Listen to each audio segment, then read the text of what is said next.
We are here today with some of the best in the country, East Coast, the West Coast, worldwide, and everywhere in between.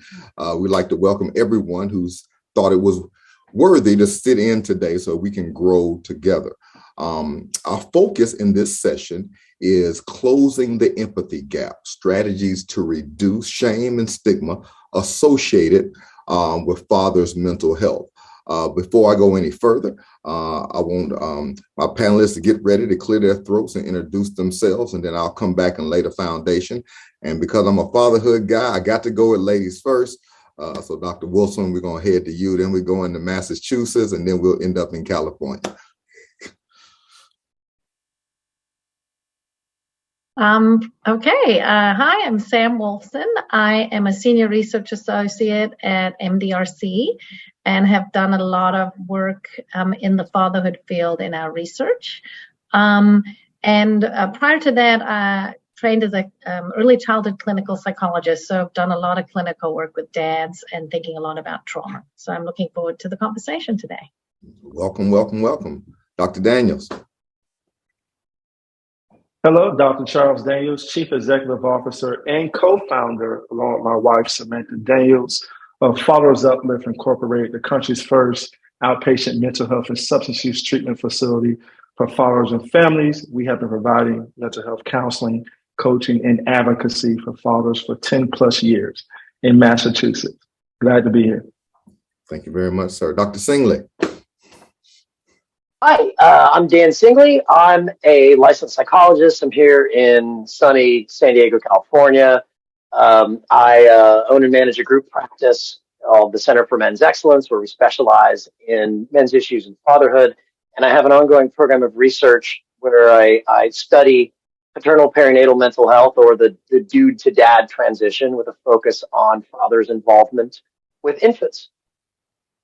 All right. Well, welcome everybody. Welcome everybody. I'm gonna encourage y'all to keep your mics on, because once I start, I'm gonna fade out a little bit and kind of let y'all take it over. But I want to lay the foundation. Dr. Philip Zimbardo entitled or label something the empathy gap. Matter of fact, he said there's an empathy gap in our society when it comes to dealing with young boys. And these young boys actually turn into men. And he was wondering, is it worth it to really invest? Does society think it's worth it to really invest into men and to boys? Because there seems to be an empathy gap when it comes to the time, the energy invested in young men. Even recently, a CBO report, if you don't know what CBO, that's the Congressional Budget Office, said that there's a 45% increase in shootings since 1994. And you know who's doing mass shootings. It also says that there was a survey that he participated in. He surveyed over 20,000 people. And one of their main questions that they ran to, it was the number one question chosen by young men themselves. It says they have conflicting messages when it comes to being males, particularly from media and institution and parents and peers.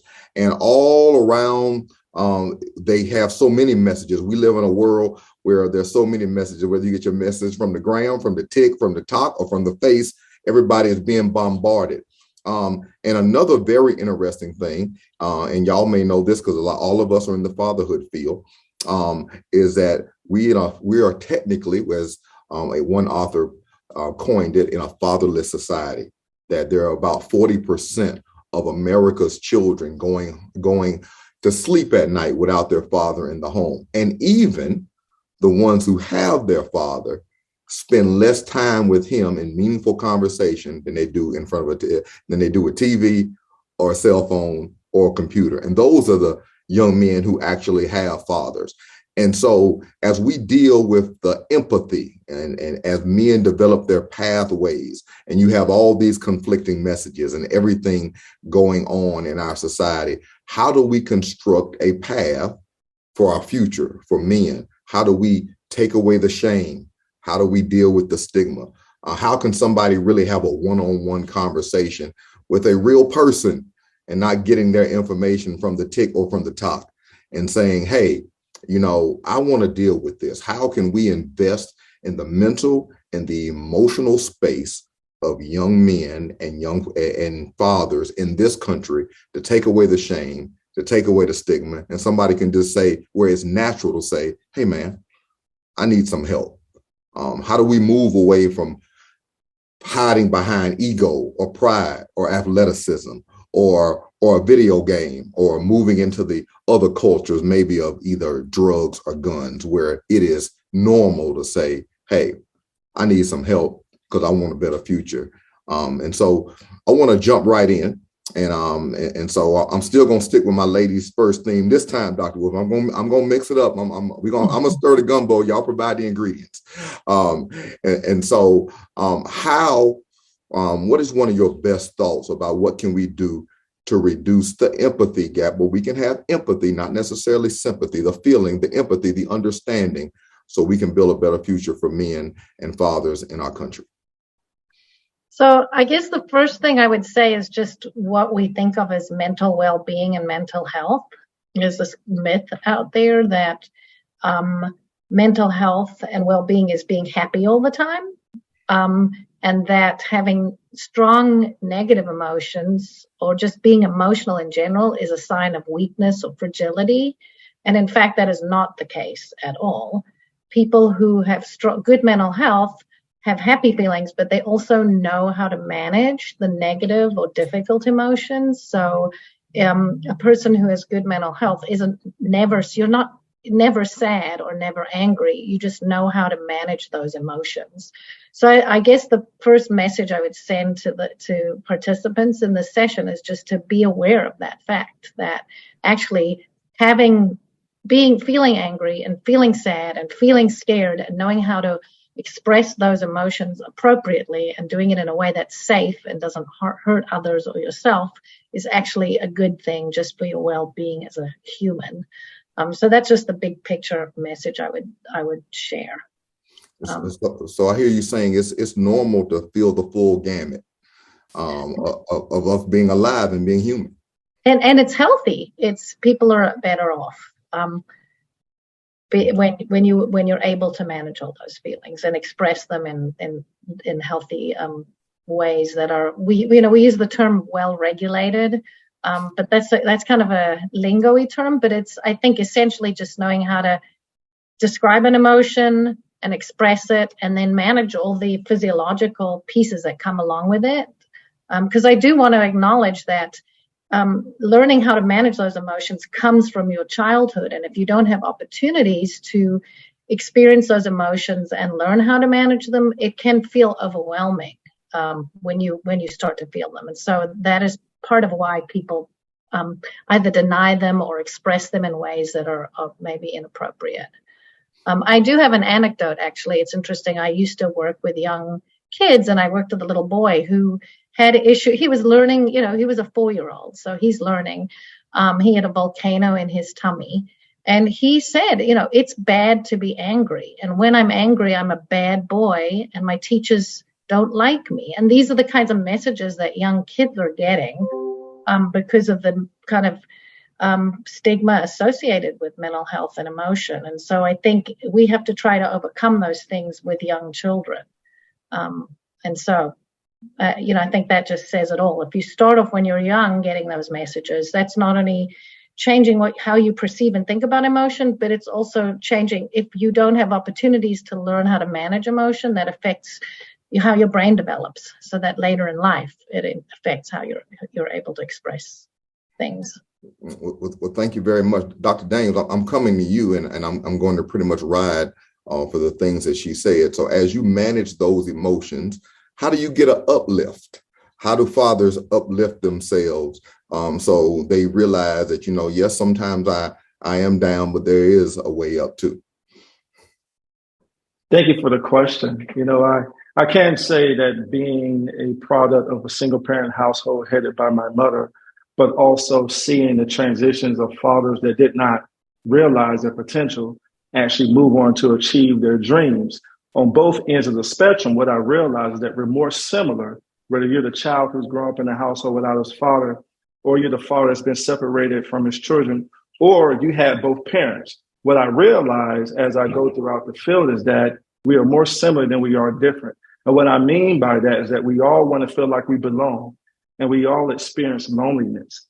And that the brunt of any external reaction to emotions, negative emotions, or whatever the case may be, whether they're just holistic emotions, whatever you decide, negative or positive, at the brunt of that is a sense of wanting to belong and wanting to be a part of something bigger than yourself. And when we don't have that, that's when we see certain reactions that result in shootings or violence, whatever the case may be. So how do you transition from that place of wanting and needing to feel like you're important, wanting to feel like you belong, that you're valuable, and trying to navigate these emotions, is to understand that you're human. And just because you experience the emotion or you need to feel as if you belong doesn't mean that you are incapable of feeling those things, right? You can get to that place of being uplifted. And how do we do that? One researcher said that specifically. He said, feeling alone could be the equivalent of being hit in the gut with a punch. There's a physical pain that's deep when you feel lonely, right? So when you get to the place of transitioning from being alone to feel like you are belonging or you're important, that's when you get uplifted, right? You feel valuable. You feel like you have something to live for. You feel like you're not just on the island by yourself. And that's why community is so important. That's why having an environment that uplifts you and propels you forward is extremely important. So I think realizing that, hey, we all feel that emotion, but also I'm valuable. There's a transition there. You need people to impart value. You need people to create that environment. You can't do it by yourself. Nonetheless, there is a way forward from a place of loneliness to value, to like, I have something to live for. I am important. I am uplifted. Thank you so much for that. And the word that you used the most was value. And so, Yes. and so Dr. Singley, I'm coming to you. So I think one way that we feel valued and our value increases is by how we excel. So at the center of men excellence, how can we close the empathy gap where men have the tools where they feel value and then they hit that trend line toward excelling? Excellent question, and really springboarding off of what Samantha and Dr. Daniels had said. I want to first address the very first question that you asked about the nature of the empathy gap. Mm-hmm. And I think it's pretty important to draw attention to, I see the nature of the empathy gap as it relates to boys and men as in many ways being related to that we as a society are not used to thinking about men and boys just writ large as needing support. Because with respect to other genders, we have more power and privilege.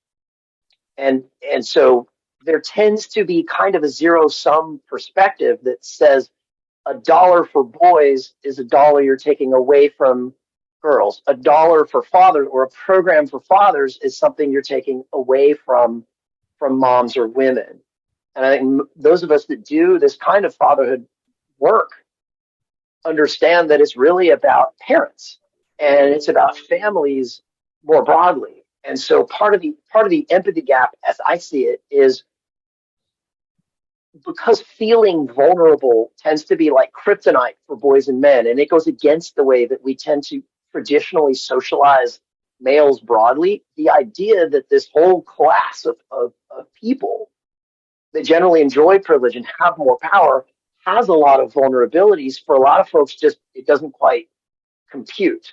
And to your question about values, that if we teach boys that their value is protecting, providing, sacrificing, all of which are noble, all of which I admire. However, if we stop at protect, provide, sacrifice, and don't teach about emotional availability, like Samantha was saying, the nuances of having ups and downs in our emotional functioning, of having closeness and emotional intimacy that's outside of romantic relationships, for example, then we don't teach these boys that grow up to become men to value themselves for who they are instead of just what they can do for others, how they can achieve, how they can excel, how they can score, how they can make money. There's a very conditional aspect to how we socialize these boys to their value. And I think starting there gives them self-compassion. Okay, let's stay right there with you. Keep your mic hot. Let's stay right there with you. So, because I heard you leaning in to really the literacy thing. You used teach a couple times. And so there seems to be a stigma, if you will, around what we call mental health literacy. How, literacy is not normally a word we use around mental health, but if we can make getting mental health as almost as popular as you need to learn how to read, then we create a healthy society. So Dr. Singley, just speak to that a little bit. How can we make mental literacy a more valued thing, and then really get people into saying, hey, this is not abnormal. It's actually normal to have a healthy mind and healthy emotions. So I love this question. I'm also super curious to hear how my other fellow panelists respond. The stigma against mental health is alive and well. And several colleagues and I have done some research that actually looks at the gendering of emotional disorders, in particular depression. And the short version of what we found is that we have feminized the experience of depression. And if you look at most of the most popular models of traditional masculinity, the number one most fundamental way to be masculine is to not be feminine, right? And so in that way, a lot of times the foundation of what it is to be a man is itself pretty reactive. And so mental health is stigmatized broadly, but then we add this other gender component to it. And what part of protect, provide, and sacrifice involves being suicidal, not being able to get out of bed, not being able to go to work, thinking that I'm terrible? None of that. But going back to one of the initial points that Samantha said, and I think Dr. Daniels bore out as well, to normalize, we all have our own difficulties. There are ways that I'm strong, and there are ways that I'm difficult. And frankly, I think one of the ways that we can normalize that is to kind of backdoor it. Young men are not good at answering the question, what's right with you? If you ask them what's wrong with you, they may internalize it. That answer is going to come to a lot more quickly. And so to be able to look at well-being and healthy functioning, to me, it's all about training these young men that the nature of health is not I'm never depressed, or I'm never anxious, or I never have relationship problems or substance issues. It is learning to have balance and flexibility. And that sometimes you're going to be down, sometimes you're going to be up, and there are tools and techniques and ways that you can get support. Honestly, my thing is, however bad it is you think you're doing, don't be alone. Whatever the problem is, we get anxious, we get depressed, we have all these, we're able to talk ourselves into, I can't let people know I got to be isolated. To me, that's the number one thing. However difficult it is, whatever you're dealing with, just don't go through it alone. Take that risk of opening up to someone, a priest, a rabbi, a friend, father figure, an uncle, a teacher, whoever it is, but just don't be alone. As far as I'm concerned, that's getting support that will go toward a healthier mental state. So because you said something I find interesting, and you also link back to Dr. Wilson's original statement. Did you say, if I'm wrong, you correct me, you almost sounded like you said we have even made getting help feminized. Mm-hmm. Oh, absolutely. I mean, I'm a psychologist, and this is one of the so-called pink collar professions, right? Nursing, healthcare, mental health, teaching, right? Like, there's a reason why we say a male nurse, and a reason why we think the teacher that's a guy is the PE coach. Absolutely. Okay, Dr. Wilson, come in right there. Let's keep that same thing.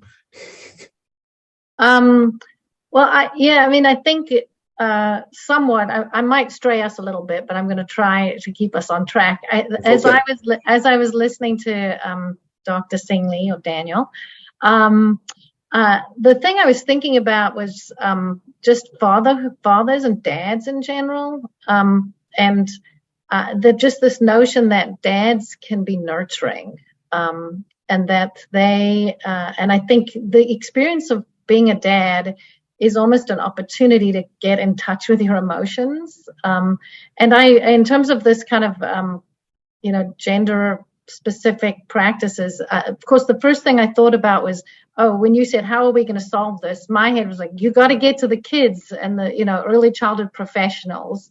And so I'm going to link these to you, probably thinking I'm going in two different directions here. But the early childhood professionals are primarily women. And so you have women helping kids or teaching kids, doing home visiting, working with women. But then there are the dads we want them to have this opportunity to nurture. And dads play an important role in children's lives. And it's a different role. And it's important for kids' development in terms of their emotional well-being. That kind of roughhousing that dads do is a way for kids to learn how to manage their emotion, to develop emotional regulation. And it's that relationship that Dr. Daniels is referring to as well, which can be so important. So I think it's almost somehow we have to find a way for, if we're going to focus on the early childhood field, for instance, and help kids starting when they're really young to learn how to manage their emotions and be okay with having different feelings and know that they can do it in a way that's not scary. And we want dads to be involved in that experience with kids. We have to figure out how we can mix it up in those different professions as well. I don't know how you do that, but I agree that that's something that's worth thinking about. Okay, and Dr. Daniels, I'm coming to you because you said a lot, Dr. Wolf. You said a whole lot. So the national stat line, I actually believe, is there is in elementary and middle school, only 1 out of 5 teachers are male. And it is very likely, and if you think about that from a fatherlessness lens, if I come from a fatherless home and I go to an elementary school and I go to a middle school, the likelihood of a young male really having any strong relationships with men, he may not see that till later on, unless he gets involved in a sport or something. I was a basketball guy. And so one of the things, and so I'll tell you where I am now, everybody. I'm in South Carolina. And Clemson, y'all probably heard of that school. Dr. Singley beat Maryland a whole lot. I know you went to Maryland. Clemson has a Call Me Mister program, which invests in men in the teaching profession. And I think that's part of what I call the mental health literacy, to get people in at an earlier level. Like the first time you have a male teacher should be in your 9th grade. So I know that's happening in other areas around the country. So that kind of leads me to where we're going. So from a society perspective, Dr. Daniels, I'm coming to you, maybe even from a media perspective and from a family perspective. How can we as individuals strengthen and not perpetuate the stigma of mental health and getting the help that you need? I think to set the structure for how I think about the work, and I want to lean on the work of Heinz Kohut and his theory, self-psychology. He talks about the 3 poles, right? That really speaks to the things that we need to pay attention to when we are trying to create or contribute to healthy beings. He said the first pole is twinship. An individual needs a sense of community to feel as if they are important, right, to become healthy. Then he also says the parent and model, they need to have someone that they can look up to, right? That's a part of creating a healthy sense of self. And then we end with the grandiose sense of self that he says that they need to have that person that can pour into them, that can validate them, right? From a sense of place, right? I'm taking this person or this young man, I'm telling them how important they are. I am imparting value by uplifting them, right? He said a combination of those 3 poles. If a person is tending to those things when a person doesn't necessarily have those things in their lives, say, for instance, they don't have the community, right? They don't have that football team or that basketball team that you alluded to earlier, where there's people there that mirror certain things that they can do and creates community in that group, right? Or they don't have that person that they that can lift them up and that can validate them, or that role model that they can look up to. He said it is our responsibility to fill that gap. And how do you do that? You do that through mirroring, right? When you say, how do we do it? We're doing it already, right? Through relationships. We are mirroring ways of being, right? Filling the gap for individuals like myself when I was growing up in a household without a father. And I needed to feel like I was important. I needed someone to impart value into me. I think one thing that society forgets is that it is the small things that creates the most impact.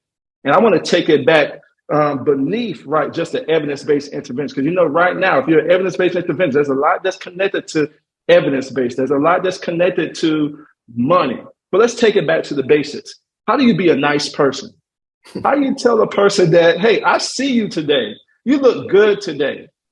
How do you open the door and say, hey, I'm going to open the door for you because I believe you're important. Hey, just, it's a Southern thing. But if I'm doing it in the Northeast, I'm going to get cussed out.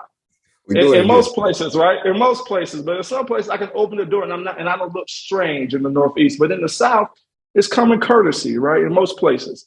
So when I think about the solution to answer your question, the solution is to go back to the basics. And one thing that I realized about a lot of community organizations is that they're doing the basics very well.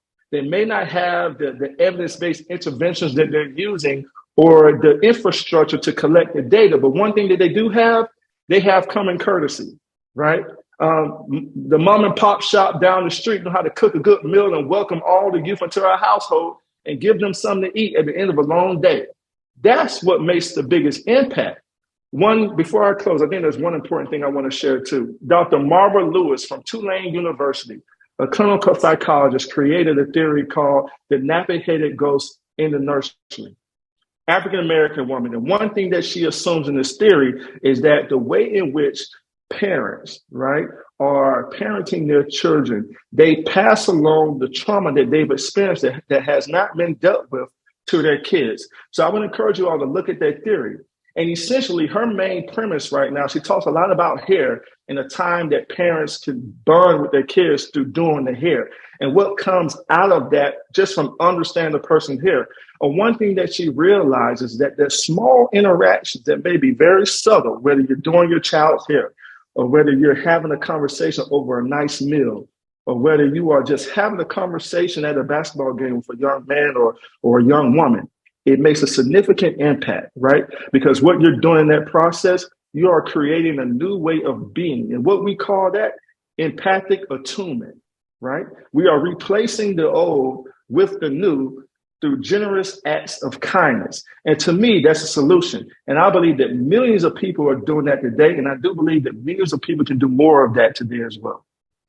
And that's probably why the barbershop is the most place where the conversations take place. Yes. Nowhere else. Even if it don't make any sense, they'll say it in the barbershop. but keep that same energy as we deal. Because I'm gonna stay with you for a second because I know your work and what you've done with particularly substance abuse with Fathers Uplift. So when we talk about myths and misconceptions about men who deal with substance abuse or who have abused substances and mental health disorders, what can we do to say, hey, the issue, you want the issue is what you're dealing with, and how do we come out of that? So the first thing for me, and when I think about that, going back to the small things, because at my agency, we practice doing the small things, right? The small things is what makes people feel cared for. So I'm all about revisiting the small things so you can be present, not only for the people that work with you, but for the people that you serve. It is a privilege to serve them. So first and foremost, that's the first thing you have to understand, that it is a privilege to be of service to someone who is experiencing a struggle, whether it's substance use, whether it's a shopping addiction, whether it is a sex addiction.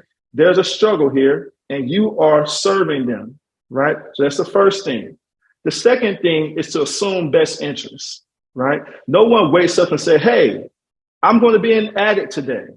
Or if you don't feel comfortable calling someone an addict, hey, I'm going to abuse drugs today all my life. And I'm going to lose everything that I worked hard for. That's what I want to do. You don't imagine somebody thinking about that as a child. Say, hey, when I grow up, I'm going to abuse drugs and substances and lose everything that I worked hard for. That's not something that you dream of when you're younger, right?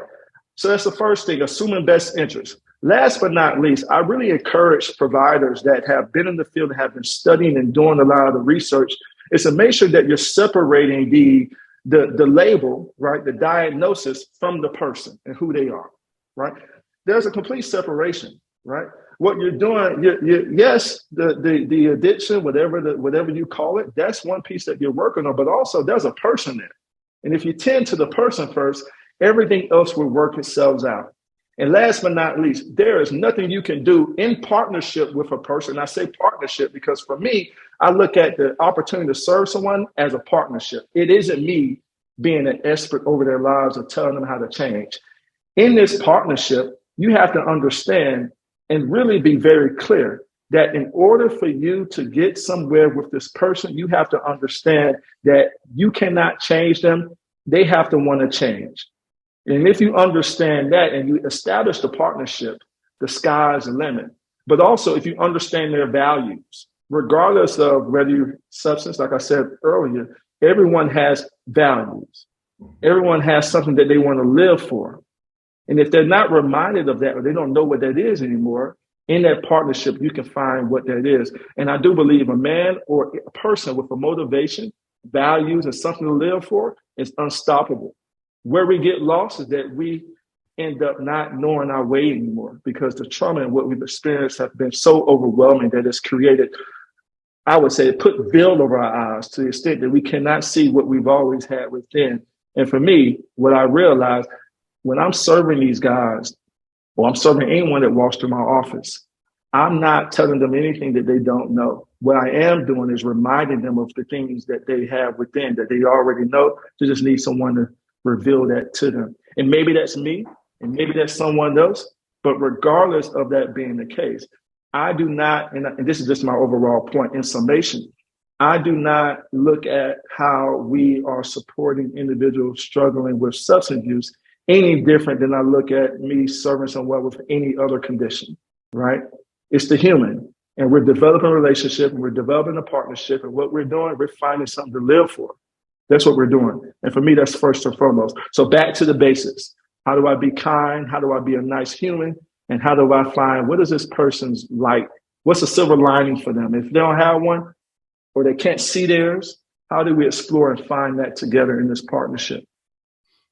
All right. We got to have a reason to fight. We have to have a reason to fight. You can't lose your reason. Dr. Wilson, there's been some research between what they call public stigma and self-stigma to understand the impact of what we call mental health illness and stigmas along that way. And I know you've done some research. I know you've done it with Fatherhood Organization. I know you've done it in 0 to 3, and I know you've done a lot of research in your career. Do you have anything you can give us to say, how do we distinguish between those two things and so we can make men healthier where we don't become so blinded by our own personal shame or stigma that we can really come out and get the things that we need?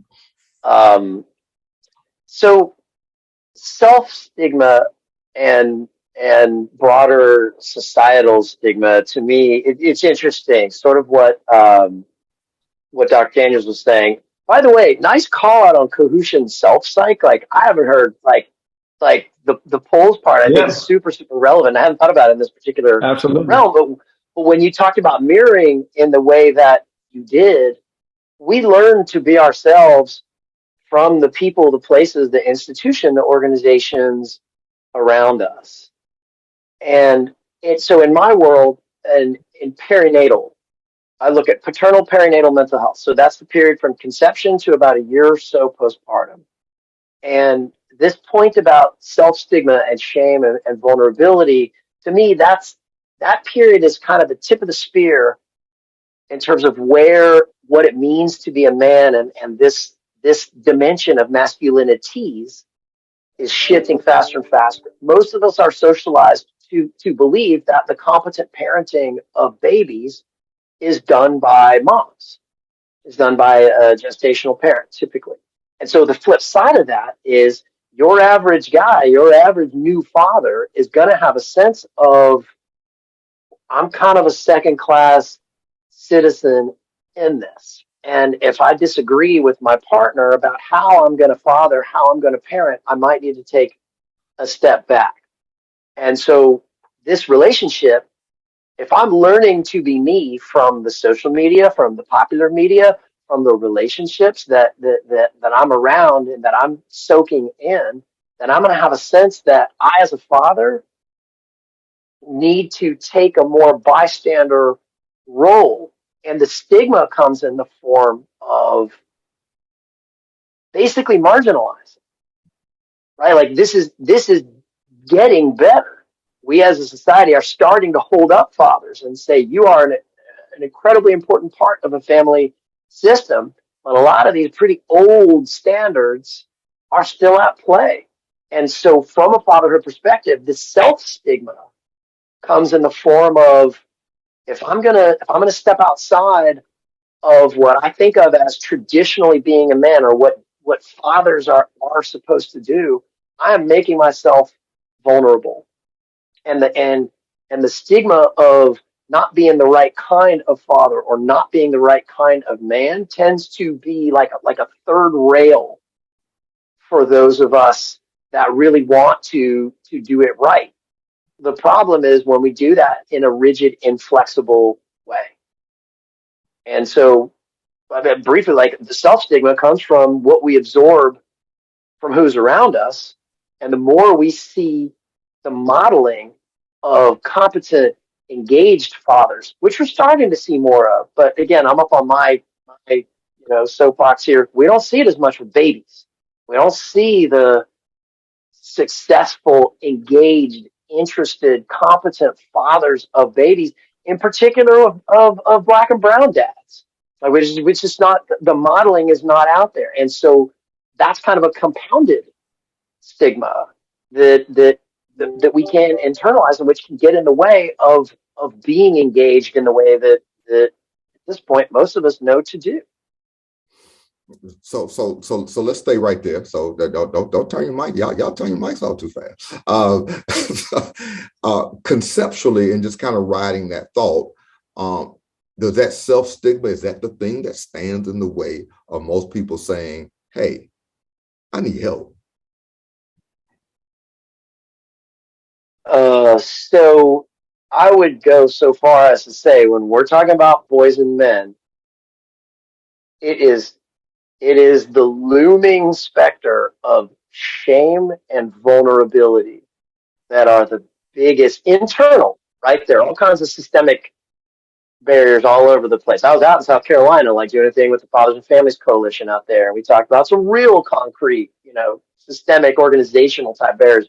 But when it comes down to the internal stuff, I have seen boys, men, and fathers avoid really clear solutions to their problems and engage in some really problematic attempts at coping that, when you really boil down to it, was just to avoid the possibility of feeling shame or feeling vulnerable, because it's psychologically conflated in our minds the feeling of shame, the feeling of vulnerability, with being weak. And so what we have stigmatized is men and boys as complex emotional beings, I would say. So the suppression has led to depression? See, I've just been sitting here going like, man, Richard's preaching this whole time, and now you got to like that. But yeah, 100% agree. It really can. Like, we stuff it, and we stuff it. And in the short term, that helps to avoid some of that fear, that shame, that stigma. But longer term, the stuffing just increases that depression, makes it more likely that when it comes out, it's going to come out in an unhealthy way. So yeah, suppression, depression, I can get behind that. So Dr. Daniels, so that leads to the behavioral impacts that often result from not getting the help we need, which may land people right on your doorstep. So what can we do to really deal with the mental health of the behavioral impacts long term when we don't, address it early on, and the pot is now boiling on the stove?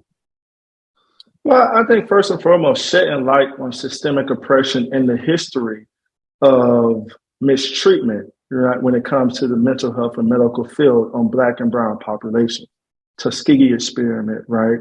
Other issues that we just have to shed light on, right? So when we think about individuals not receiving help, right, there's a huge history that contributes to their rationale, and I would say a justified rationale of not wanting to get the help, right? And it, like I said, and it doesn't stop because we have more providers of color, or it doesn't stop because people are more open to therapy, mental health, and behavioral health services. We still have to deal with that history. The history is dark, right? For example, they used to diagnose African Americans, blacks, with a diagnosis called drapetomania when they wanted to be free, right? They called them insane for wanting to be free.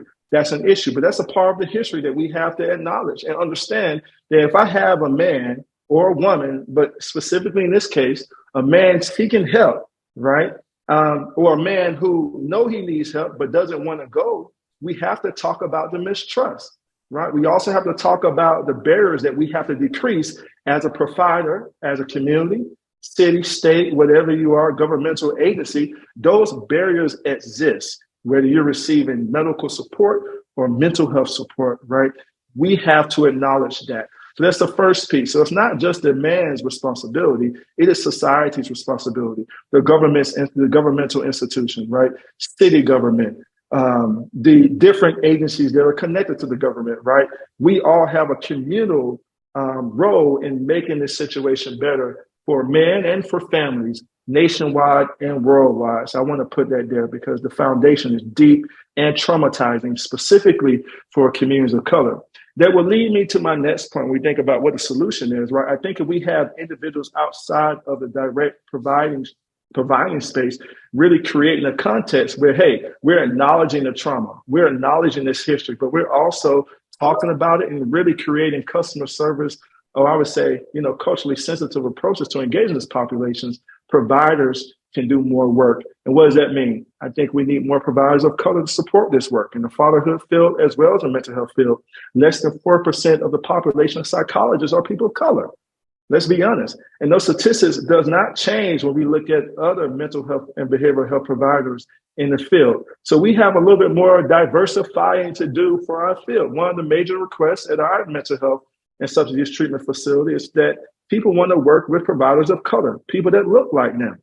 Now, this isn't an issue of whether a white provider could be effective. My first therapist, Lois, was a white 7-year-old woman, and she was transformative in my life. Nonetheless, we're talking about equity, right? If my son wanted a black therapist or a black provider or a black fatherhood practitioner, and he doesn't have access to that, that's an issue. We need to make sure that there's diversity across the field, right? From white, Asian, whatever race a person prefers, whatever likeness they prefers, equity is the main issue here. So I think that's a very important part of the solution. Another thing I might add is really understanding that when someone enters your office or the room, there's so much that comes with them, not just them needing support or wanting support. It's the history that their families have been negatively impacted by, especially for people of color. And I think once we acknowledge that and understand that, hey, this is not just them not wanting help, right? There's a whole host of issues that contributed to them not wanting help if they need it outside of self-stigma, right? We have a history of slavery and systemic oppression that is negatively impacting our country. And because we are not, including people in change anymore physically, doesn't mean that it has disappeared, right? All of that stuff is still in the room, and we have to acknowledge it and accept it, and we have to work with it, right? And that would be my piece to that. So let's go down the mountain. So this next section here, I'm not going to call anybody's name. I'm whoever get there first. We're just going to get there first. But we know in attendance today we have a lot of service providers, people who are in organizations, and so as we go down the mountain here, what can we do to offer organizations? There are fatherhood organizations all across the country. Some of them are, in the back of churches. Some of them have now built themselves out to statewide organizations and serving cities. But I want us to be thoughtful in how we can give some of the best thought around the strategy of improving the attractiveness of serving organizations. that helps the people that are looking feel like I'm wanted here. Dr. Daniels, I heard you say all the stuff earlier about, being nice and being respectful. But I was working with an organization recently, and they were serving men, and they showed me their website, and the website was pink and green. And I said, let's start here. And so I really want to talk about, as we begin to go down the mountain, what can we do to help some of the organizations specifically for the men that are seeking? How can the organization be more attractive in their attitudes, their intentions, even how they approach fathers, particularly for those, we're not just talking about the father who I just need help, maybe the father who knows he's dealing with something psychological or emotional or a substance.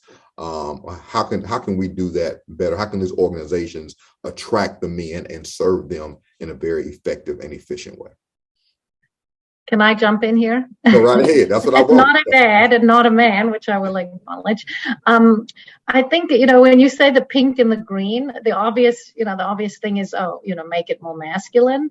But I'm going to kind of take it a step back. And I was thinking about, as I was listening to Dr. Daniels, just talking about the importance of relationship and connection and this kind of mirroring. And I think what it made me realize is that it's so important that the providers start with themselves, and that organizations are attending to those providers' well-being and self-care. Because if they're not in a good place, they can't be there and available for the dads or the men who come into their programs.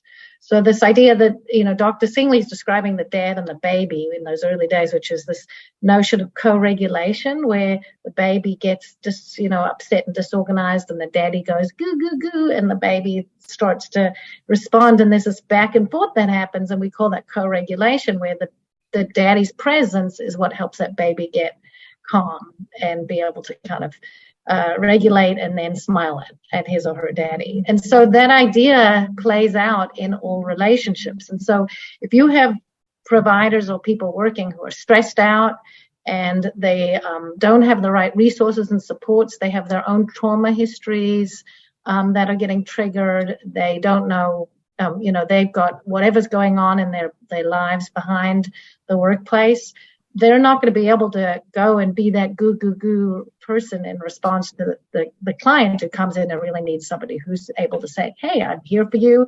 I can smile at you. I'm fully present. I'm managing my stuff, and now I can be available for you. So I think that's it's not turning the walls navy blue and putting pictures of basketball hoops on the wall. But I think it's a really key, important piece that programs should be thinking about, how to help your staff so that they feel supported and that there's some level of self-care. Helping the helpers. Anybody else? Yeah, I think a tangible solution, just to follow up with that. So I do agree, making sure that the priority as an organization is to serve those individuals that are walking through your door, right? So having at least one partnership with an agency that can tend to your people that are providing the service outside of EAP, right? I think that's a very important referral partnership, especially since the pandemic. We're seeing an all-time high of practitioners doing work, transitioning into a different field or stopping altogether because they're either burned out or stressed out. So it'll be the first thing, find you someone for your helpers, a referral partnership, right? They don't have to take it, but I would strongly recommend having that referral person in your log. So when your staff needs it, you have an agency that you have an established relationship to send them to. The second piece is, I'm a main firm believer. Mr. Patrick Patterson, one of my mentors, told me, said, Charles, find your lane and stay in it. As a fatherhood organization, you don't have to be everything to everybody, right? The gap in need, you have to find out what that gap is for your organization and find partners that can support you with fulfilling that gap. So one important partnership, even for your constituents, if you're not a mental health or behavioral health serving organization, right? Find a referral partner that you could send those men to if they have any symptoms that surface that you're not prepared to deal with. I think there should be an established MOU, a firm partnership, you meeting with their leadership, you all having quarterly meetings to really talk about how we can send people to you in through a fluid referral process that will turn into your constituents being seen and not put on a backlog for too long. Because keep in mind, wait lists for mental health and behavioral health services are at an all-time high now. So having that partner inside for your own people and on the outside will be extremely important for your service as an organization. But again, as Mr. Patterson always told me, do not try to be all things to all people. You don't need to hire a therapist if you have an organization down the street that provides therapy. Partner with them. That's going to be very important. Can I jump in just very briefly related to this? It's just to kind of plug a product that NRFC will be putting out related to trauma-informed care. And one of the tools that's coming with that will provide some kind of guidance and ideas for how to connect with external partners, the way Dr. Daniels is describing. So keep an eye out for those. Awesome. Nigel will be very happy that I managed to put that in. Well, if I could jump in, just based on what, Dr. Wolfson, you and Dr. Jens just said, like, I agree with absolutely everything you said about the practitioners and staff, like everybody needing to work to stay healthy and recognizing when I'm not. And one of the more sort of powerful trends that I've seen, I don't know how big it is on the East Coast, but it's reflective practice.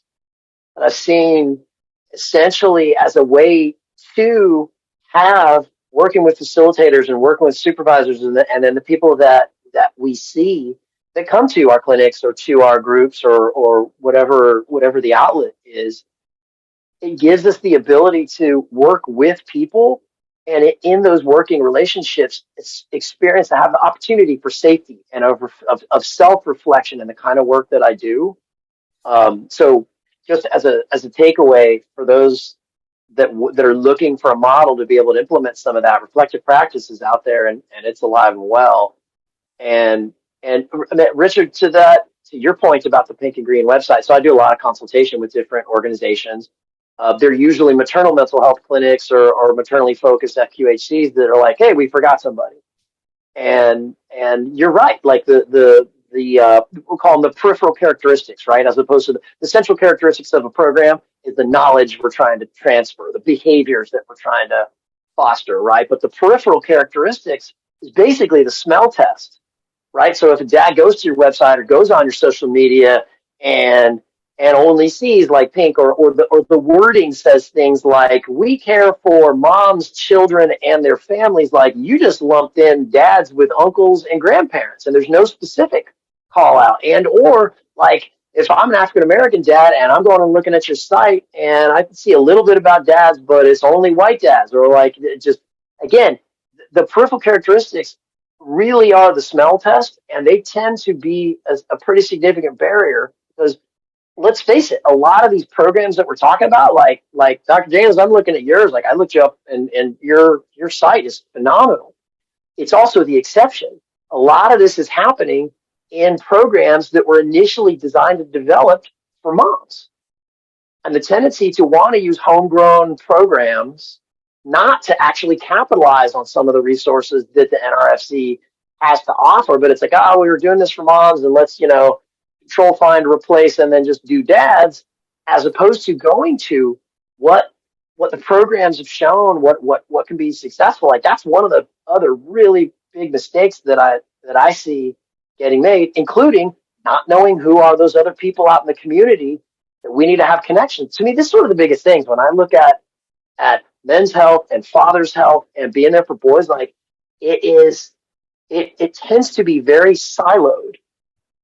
And if possible, when organizations, when small groups, when a stakeholder over here is able to connect with this person, connect with that person, instead of we're all competing for resources, and so I'm going to keep my stuff over here, and like the extent that we can really kind of all get up on the same barge and row in the same direction together, like that's where I see I don't mean to get all like kumbaya on this, but I'm serious. It's the fracturing of the folks that work in this area is a major deterrent to making some long-standing impact. I get it. We got to somehow merge organization and organism for the greater good. I think that's so critical. So what I want y'all to do right now is I want you to say, this is my final thought. No boxes, no nothing. If you had to say, you know, before I leave, but I want to say this. This is where we are in the last couple of minutes that we have to share. And as a true gentleman, once again, Dr. Wilson, I'm starting with you, and then Dr. Daniel, Dr. Singh, whichever one of y'all want to go first. After that, doesn't make any difference. Oh, wow. Okay. A final thought. There's so many other things to say about this. I feel like it has to be big, but I guess I'm not going to do a big explosive fireworks final thought. I guess the thing that I had an aha moment as I was listening to this last pieces that I'd like to just share in terms of what programs can do, is that it's thinking about not just creating a physically safe space for a physically kind of welcoming space, but I think also thinking about how you create an emotionally safe space for dads or men to participate. And what does that look like? That's having positive relationships, having staff who are well cared for, and allowing people to have the feelings that they have and supporting them in learning how to express those appropriately. And in fact, at least this is true for kids, but I'm just going to guess that if it works for kids, it's going to work for adults too. If you struggle through something and you have difficult emotions and you get to the other end, it actually does support brain development. It helps you learn something new. So I think emotionally safe environments are both positive and allow for positive connection, but it also allows people to resolve difficult emotions as well. So I think those are some last parting thoughts that I would share. Thank you so much. Thank you so much. Gentlemen. Yeah, I'll go. So real quick, and I'll hand it off. For me, just really want to encourage you all to think about the people that loved you into being, individually, and what characteristics that they display as they were loving you. Maybe it was an act of being non-judgment or hugging you, even when you messed up and they didn't like you anymore, giving you another chance just to be you. Whatever that is, whatever small act of kindness contributed to you being who you are today, that's where you start. Be that to someone else. Think about how can you interweave that into the culture of your organization, and everything else will work itself out. But again, I want to leave you. Start with the small things, and everything else will blossom. Thank you for having me today. You're welcome, sir. You're welcome. Dr. Singley. I'm kind of piggybacking off of that point, which is model balance and flexibility for boys and men. Right? It was Frederick Douglass. He's the one that said it's easier to build strong children than to repair broken men. Right? I don't like the concept of broken men because I don't believe in that. I see more nuance. At the same time, that point about in the context of a lot of stress and being an abolitionist during slave times and saying we need to invest here. We need to build up these boys. Well, to me, it's a belt and suspenders approach. We're working on the fathers that are raising those boys, and we're looking at the boys and the children, themselves of all genders and how to be there for fathers to model emotional availability, having feelings other than just anger, of kindness, of love, and in an epidemic of middle adulthood loneliness, fathers finding ways to connect and have the fellowship of other men and other fathers, and to have that tribe and that clan to be together. That's something we need that a lot of men and dads talk ourselves out of. But that does double duty in the family system back to our children, because our children see us having that kind of connection. And that's why fatherhood groups are important. I want to thank you all, Dr. Singley, Dr. Daniel, Dr. Wilson. Thank everybody for joining this session. And in closing, I just want to submit to everyone today that we should invest in the seed of life, because the seed of life, it infects the soil of life, which gives you the fruit of life. And sometimes we just got to think about it real simple. Mental starts with MEN, men. And health starts with HEAL, heal. When men heal, everything gets better. And let's keep investing in those things and we'll all be better. Thank you so much for being here. We appreciate it. See you in the next session.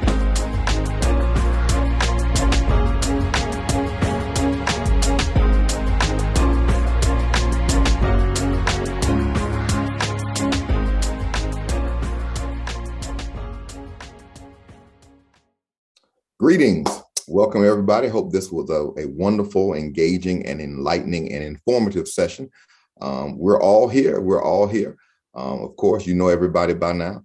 Dr. Wilson, Dr. Daniels, and Dr. Singley. We cover all of the America because we coast to coast from California all the way to the East Coast and everywhere in between. So we do have a couple questions. And Dr. Daniels, this one is specifically for you. Someone wants to know the name of the Tulane faculty that you mentioned who developed the theory of passed on trauma. Yes, her name is the great. I say the great because she's amazing. Dr. Marva L. Lewis at Tulane. And I said nappy-headed ghosts in the nursery. I thought about my past life and got fired up and said nappy-headed. It's actually nappy-haired. Nappy-haired ghosts in the nursery, not nappy-headed. Nappy-headed. I thought about my great aunt and what she used to call me when I got in trouble. It's actually nappy-haired ghosts in the nursery. Dr. Marva L. Lewis at Tulane University. I strongly recommend you having her out as a speaker and learning more about her work. Thank you. I recognize that spirit. Bring your nappy-headed self here. Yeah, I recognize that spirit. So the next question, Dr. Singley, I'm going to take this straight to you. Someone wants to know, interestingly, in what ways or how can we challenge or dismantle the patriarchy to close the empathy gap?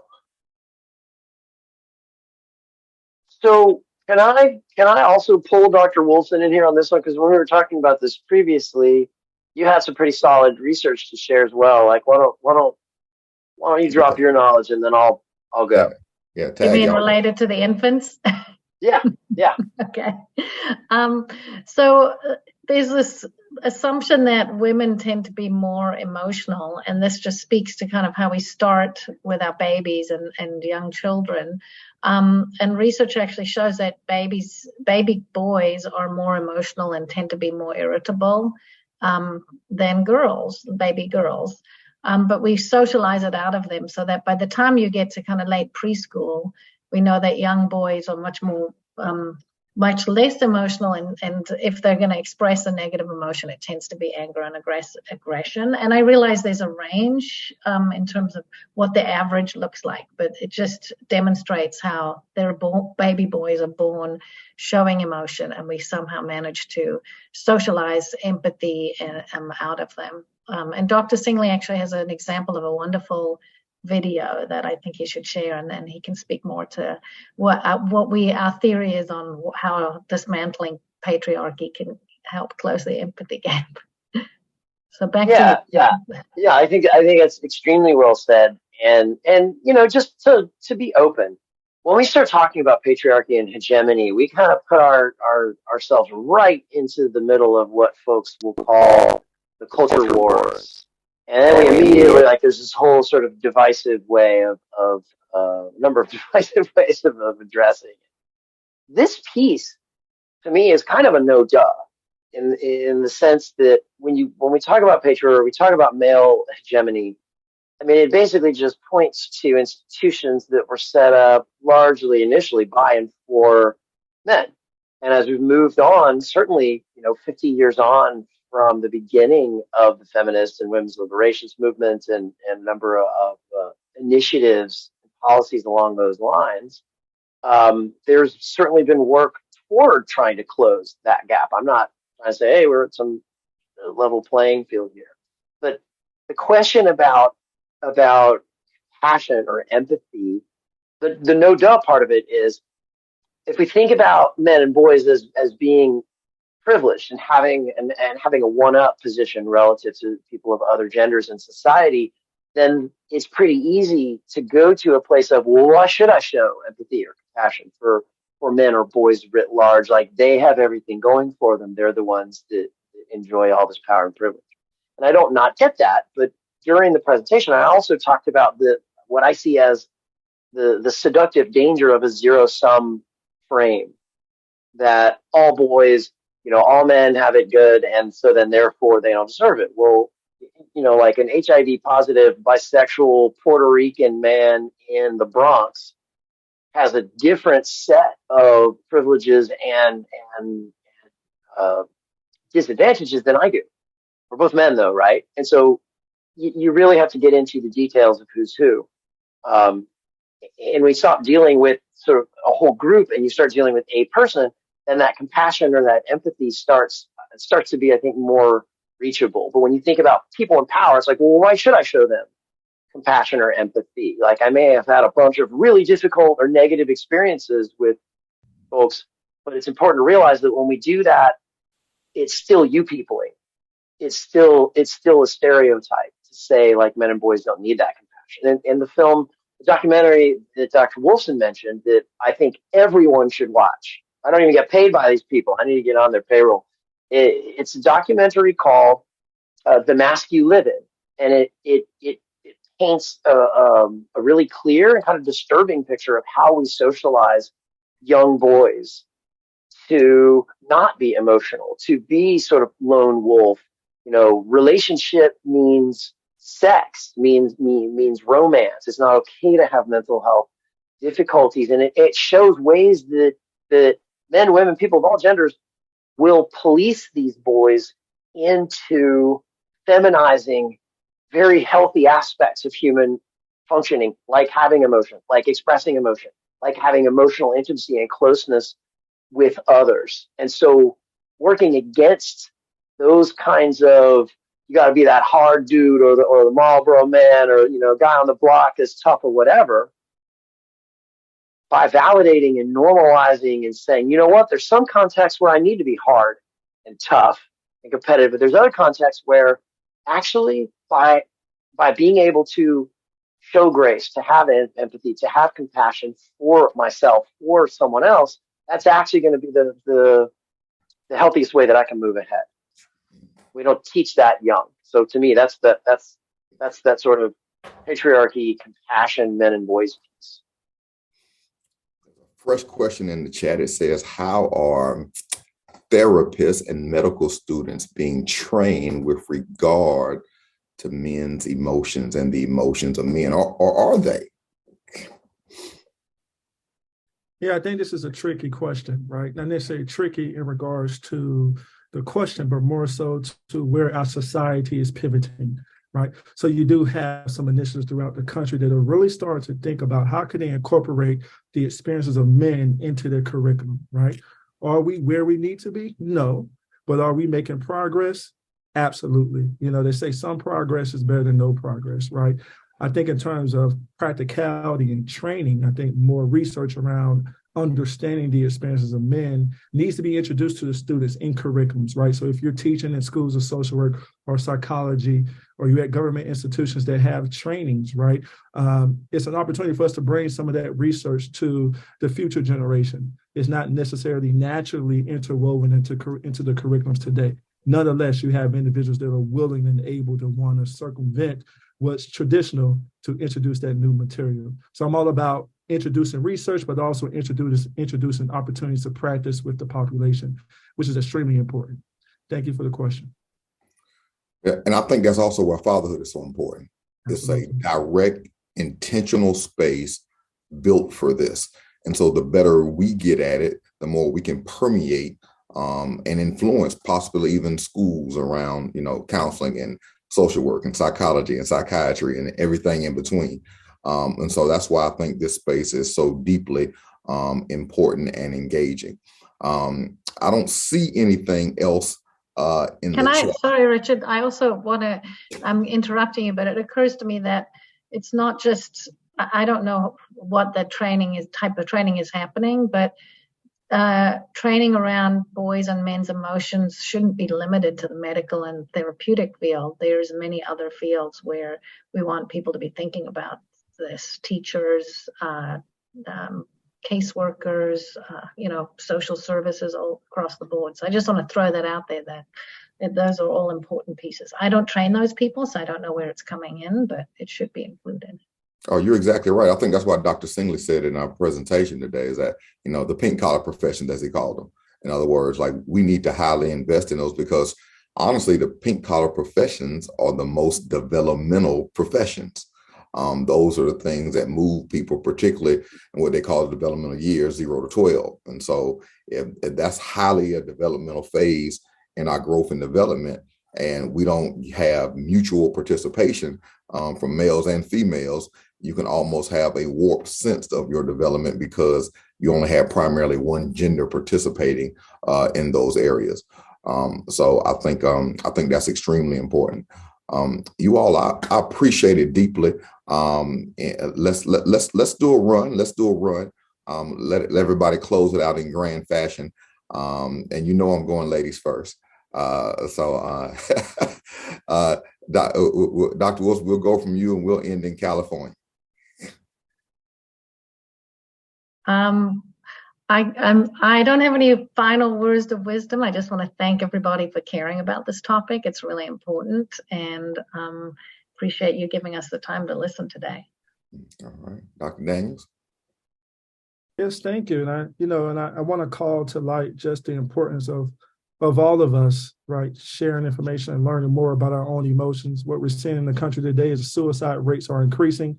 So yes, the question, or what we're talking about today, is men and fatherhood. But right now, as the Surgeon General put out an 85-page advisory on this notion of loneliness being a crisis in America, we all need some thoughts around emotions and healing and safe spaces, because it is a health crisis right now. So as we think about men's emotions, let's think about everyone's emotions, but also let's continue to do the great work. Thank you for joining us today. Thank you very much, Dr. Singley. Yeah, honestly, I'm honored to have been invited to take part in this panel and this event. Overall, it's so important to be shedding this light on men and boys in particular for fathers. Because when you think about fathers, the MO is protect, provide, serve, and sacrifice. And that is important. But I want to add to that we need a more multidimensional and nuanced way of understanding fatherhood. That includes having compassion for oneself, being emotionally available, being a good role model, being a partner who can accept influence from somebody else, someone who engages in the self-care required to stay healthy. And we as fathers, we're not going to expect that compassion and that empathy from others if we don't first learn to cultivate it within ourselves. Exactly. I want to thank everybody, Dr. Wilson, Dr. Daniels, Dr. Singley, for your time, for your energy, and for your engagement. And I just want to close off with this thought. We are talking about the empathy gap. Right dab smack in the middle of that word is the word PATH. Everybody walks a path, and the more support that we give each other on their path, the more success people can have on their journey. So let's continue to support each other, make sure no one walks alone, because we know this: mental starts with men, health starts with heal. When men heal, everybody gets better. Thank you very much. We look forward to it next time.